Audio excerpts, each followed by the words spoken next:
Hello दोस्तों, दर्द भरी हिंदी कहानियाँ में आप सभी का बहुत बहुत स्वागत है। आगे बढ़ने से पहले यदि आपको यह कहानी पसंद आए तो प्लीज़ वीडियो को लाइक करें, शेयर करें और हमारे चैनल को सब्सक्राइब करना ना भूलें।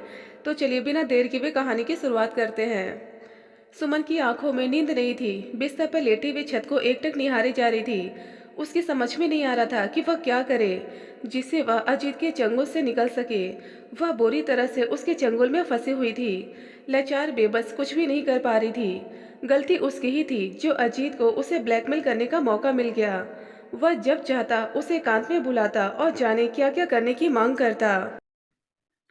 सुमन का जीना दूभर हो गया था। अजीत कोई गैर नहीं, उसका देवर ही था, सगा देवर। एक ही घर एक ही छत के नीचे रहने वाला अजीत इतना शैतान निकलेगा सुमन ने कल्पना भी नहीं की थी।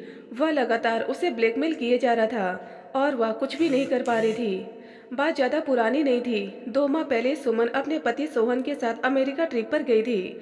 50 महिला पुरुषों का ग्रुप दिल्ली इंटरनेशनल एयरपोर्ट से रवाना हुआ था। 15 दिनों की अमेरिका ट्रिप से पूर्व सबका एक दूसरे से परिचय कराया गया। सुमन को उस ग्रुप में नवविवाहिता रीता कुछ अलग ही नजर आई। उसे लगा रीता के विचार काफी उसे मिलते हैं। बात बात पर खिलखिलाकर हंसने वाली रीता से वह जल्दी घुल मिल गई। रीता का पति विनीत भी काफी विनोदी स्वभाव का था। वह बात को जोक्स से जोड़कर सबको हंसाने की आदत थी उसकी। एक तरह से रीता और विनीत में सबको हंसाने की प्रतिस्पर्धा चलती थी। सुमन इस नवविवाहित जोड़े से खासी प्रभावी थी। सुमन और उसके पति सोहन के बीच वैसे तो सब कुछ सामान्य था, लेकिन जब भी वह रीता और विनीत की जोड़ी को देखती आहें भरकर रह जाती। विनीत के विपरीत सोहन गंभीर स्वभाव का इंसान था, जबकि सुमन सोहन से अलग खुले विचारों वाली थी। अमेरिका यात्रा के दौरान ही सोहन, रीता और विनीत इतना घुल मिल गए कि विभिन्न पर्यटन स्थलों में घूम आने के बाद भी होटल के रूम में खूब बातें करते। हंसी मजाक होता। सोहन सुमन का हाथ पकड़कर खींचकर ले जाता। वह कहता कि चलो सुमन, बहुत देर हो गई, इन्हें भी आराम करने दो, हम भी सो लेते हैं। ग्रुप लीडर ने सुबह जल्दी उठने को बोला है, मगर सुमन को कहाँ चैन मिलता। वह अपने रूम में आकर भी मोबाइल पर शुरू हो जाती। व्हाट्सएप पर शुरू हो जाता रीता से जोक्स कमेंट्स भेजने का सिलसिला। रीता ने सुमन के फेसबुक पर फ्रेंड रिक्वेस्ट भेज डाली। सुमन ने तुरंत स्वीकार कर ली। दिन में जो फोटोग्राफी वे लोग करते उसे वे व्हाट्सएप पर एक दूसरे को भेजते। फोटो पर कमेंट्स भी चलते। रात को रीता और सुमन के बीच व्हाट्सएप पर घंटों बातें चलती। जोक से शुरू होकर समाज परिवार की बातें होती। धीरे धीरे यह सिलसिला व्यक्तिगत स्तर पर आ गया। एक दूसरे की पसंद रुचि से लेकर स्कूल कॉलेज की पढ़ाई, बचपन में बीते दिनों की बातें साझा करने लगी। एक रात रीता ने व्हाट्सएप पर सुमन के सामने दिल खोलकर रख दिया। शादी से पहले के प्यार और शादी तक सब कुछ बता दिया। शादी से पहले रीता की लाइफ में विनी था। दोनों एक ही कॉलेज में पढ़ते थे। दोनों का परिवार अलग अलग धर्म और जाति का था। उनके प्यार में कुछ अड़चने आई। शादी को लेकर दोनों परिवारों में तकरार हुई, पर आखिर रीता और विनीत ने सूझबूझ दिखाते हुए अपने अपने परिवार को मना लिया। रीता और विनीत की शादी हो गई। व्हाट्सएप पर रीता की लव स्टोरी पढ़कर सुमन के मन में हलचल पैदा हो गई। उसे अपना अतीत याद हो आया।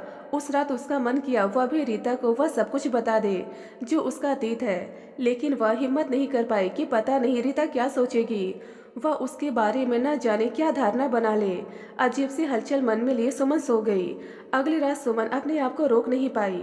रोज की तरह व्हाट्सएप पर बातों का सिलसिला चल ही रहा था कि मौका देखकर सुमा ने लिख डाला कि मेरा भी एक अतीत है रीता। मैं भी किसी से प्यार करती थी, पर वह प्यार मुझे नहीं मिल सका।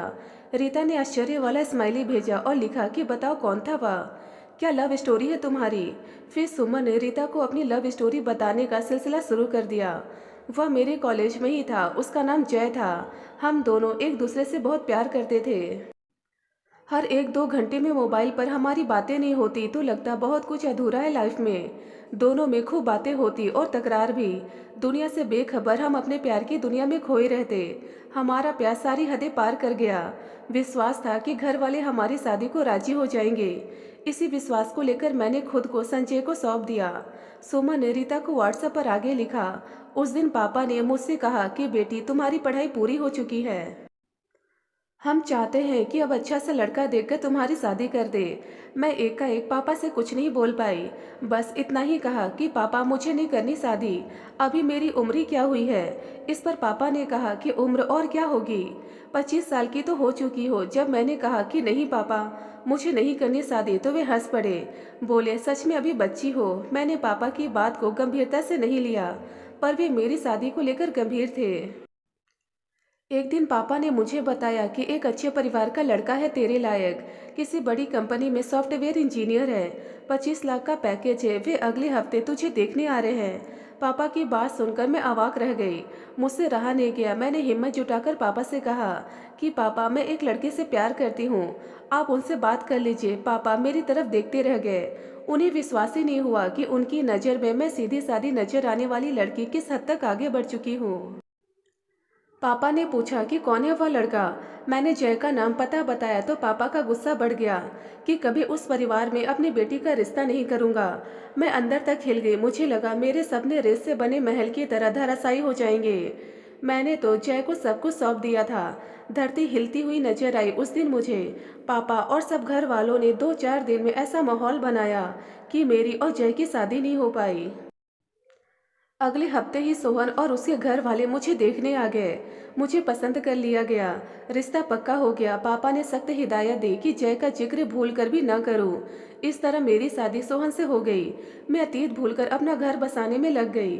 शादी को 2 साल हो चुके हैं। सुमा ने रीता से व्हाट्सएप पर अपने अतीत की बातें शेयर की और जय का वह फोटो भेजा जो उसने जय के फेसबुक अकाउंट से डाउनलोड किया था। अरे वाह मैडम, तुमने तो बखूबी हैंडल कर लिया लाइफ को। रीता ने सुमन की कहानी सुनकर लिखा। इसी तरह हंसी मजाक और व्यक्तिगत बातें शेयर करते हुए अमेरिका का ट्रिप पूरा हो गया। जब वे वापस घर पहुंचे तो सुमन और सोहन थक कर चूर हो गए थे। तब रात के 2 बज रहे थे। सुबह देर तक सोते रहे। सास ने दरवाजा खटखटाया कि सुमन सोहन उठ जाओ, सुबह के 11 बज चुके हैं, नहाकर नाश्ता कर लो। सुमन हड़बड़ाकर उठी, फटाफट फ्रेश होकर तैयार हुई और किचन में आ गई। नाश्ता तैयार कर डाइनिंग टेबल पर लगाया। तब तक सोहन भी तैयार हो चुका था। दोनों ने नाश्ता किया। तभी सुमन को ख्याल आया कि मोबाइल कहाँ है। उसने इधर उधर देखा पर नहीं मिला। आखिर कहाँ गया मोबाइल। उसे ध्यान आ रहा था कि रात को जब आई थी तो डाइनिंग टेबल पर रखा था। सुमन, मैं ऑफिस जा रहा हूँ, आज बॉस आ रहे हैं, 3 बजे उनके साथ मीटिंग है। सोहन ने घर से निकलते हुए कहा। ठीक है। सोहन के जाने के बाद सुमन मोबाइल ढूंढने में जुट गई। हर जगह देखा। वह अपने देवर अजीत के कमरे में जा पहुंची कि कहीं उसने देखा हो। वह उसके कमरे में पहुंची तो मोबाइल अजीत के हाथों में देखा। वह मोबाइल स्क्रीन पर व्हाट्सएप पर मैसेज पढ़ रहा था। वह मैसेज जो सुमन ने रीता को लिखे थे वह सब कुछ पढ़ चुका था और मोबाइल को साइड में रखने ही जा रहा था। अजीत, क्या कर रहे हो? मेरा मोबाइल तुम्हारे पास कहाँ से आया? क्या देख रहे थे इसमें? सुमन ने पूछा तो हम उम्र देवर अजीत के होठों पर कुटिल मुस्कान दौड़ गई। कुछ नहीं भाभी, बस आपकी लव स्टोरी पढ़ रहा था। आपके लवर का फोटो भी देखा, बहुत स्मार्ट है वह। क्या नाम था उसका? जय, अजीत ने कहा तो सुमन की आंखों के सामने अंधेरा छा गया। कुछ नहीं है अजीत, वे सब मजाक की बातें थी। सुमन ने गिड़गिड़ाते हुए कहा। अगर भैया को ये सब मजाक की बातें बता दूं तो? अजीत ने तिरछी नजरें करते हुए कहा। उसकी आंखों में शरारत साफ नजर आ रही थी। सुमन के अजीत के इरादे नेक नहीं लगे। उसे अफसोस था कि उसने किसी अनजाने दोस्त के सामने क्यों अपने अतीत की बातें व्हाट्सएप पर लिखी। लिख भी दी थी तो डिलीट क्यों नहीं की? तुम ऐसा कुछ नहीं करोगे अजीत, यह मजाक अच्छा नहीं है तुम्हारे लिए। सोमा ने सख्त लहजे में कहा। यह सुनकर अजीत अपनी औकात पर उतर आया। भाभी जान, क्यों घबराती हो? ऐसा कुछ नहीं करूंगा, आप बस देवर को खुश कर दिया करो। सुमन गुस्सा पीते हुए बोली। मुझे क्या करना होगा? तुम क्या चाहते हो? भाभी, इतना बताना पड़ेगा क्या आपको? आप शादीशुदा है, शादी से पहले भी आप काफी ज्ञान रखती थी। अजीत ने बेशर्मी से कहा। सुमन को लगा वह बहुत बड़े जाल में फंसने जा रही है। अब करे भी तो क्या करे? क्या सोच रही हो सुमन? अजीत अचानक भाभी से सुमन के संबोधन पर उतर आया। मुझे सोचने का वक्त दो अजीत, सुमन ने कहा। ओके, नो प्रॉब्लम, जैसा तुम्हें ठीक लगे, पर याद रखना मेरे पास बहुत कुछ है। भैया को पता चल गया तो धक्के मार के घर से निकाल देंगे तुम्हें। पता है तुम किस हद तक निजता कर सकते हो, सुमन ने रूखे स्वर में कहा। सुमन अब क्या करे, कैसे पीछा छुड़ाए अजीत से? वह देवर भाभी के रिश्ते को कलंकित करने पर उतारू था। वह जब भी मौका मिलता सुमन का रास्ता रोक कर खड़ा हो जाता कि क्या सोचा तुमने? अजीत मोबाइल पर सुमन को कॉल करता, इतने दिन हो गए, अभी तक सोचा नहीं क्या, क्यों तड़पा रही हो? सुमन पर अजीत लगातार दबाव बढ़ा रहा था। उसका जीना दूभर हो गया। इसी उधेड़-बुन में वह करवटें बदल रही थी। उसकी नींद उड़ चुकी थी। वह सुबह तक किसी निर्णय पर पहुंचना चाहती थी। उसके सामने दुविधा यह थी कि वह खुद को बचाए या अजीत की वजह से परिवार में होने वाले विस्फोट से बचे। वह चाहती थी कि किसी तरह अजीत को समझा सके ताकि यह बात अन्य सदस्यों तक नहीं पहुंचे। लेकिन करे तो करे क्या? अचानक उसके दिमाग में एक विचार कौंधा। हाँ, यही ठीक रहेगा, उसने मन ही मन सोचा और गहरी नींद में सो गई।